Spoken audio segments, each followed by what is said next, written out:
On fait attention à avoir une bonne adéquation entre l'expérience de la personne et bien sûr les besoins du territoire.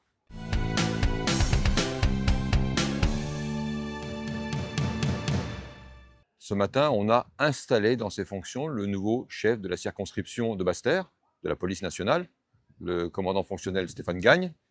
C'était important d'abord de rendre ce moment solennel pour bien montrer l'implication de la police nationale dans cette partie du territoire de la Guadeloupe et aussi de le montrer face à ses hommes.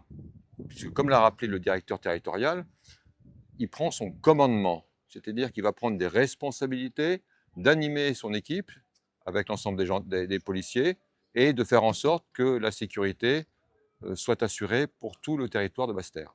C'est une façon symbolique, solennelle, en présence de nombreux invités, d'annoncer officiellement la nomination d'un chef policier à la tête de ses troupes sur un territoire donné. Alors ça vient, en fait, commencer un nouveau cycle, hein, c'est celui d'être, chef d'une circonscription de police nationale. C'est un engagement qui est, important, c'est un engagement qui va demander, beaucoup d'investissement en fait, de la part de tous.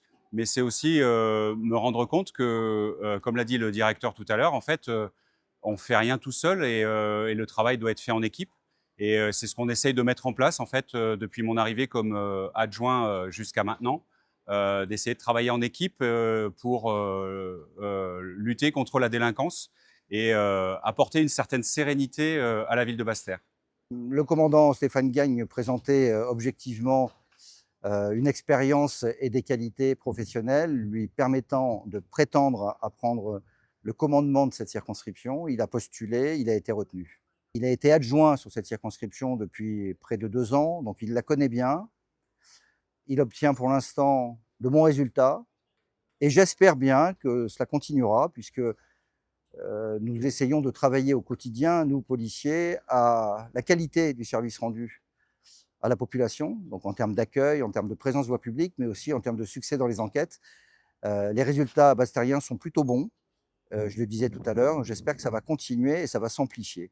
Alors les premières directives déjà au mois de janvier, mais c'était déjà prévu, on va opérer en fait un changement horaire des unités de police secours pour qu'elles soient plus disponibles sur le terrain et qu'elles puissent aussi être appuyées par la brigade d'intervention et la BAC pour lutter plus efficacement contre la délinquance sur des créneaux qui représentent en fait une grande proportion de faits constatés. Mon objectif, c'est que la délinquance puisse régresser dans cette partie du territoire guadeloupéen, comme d'ailleurs sur tout l'archipel.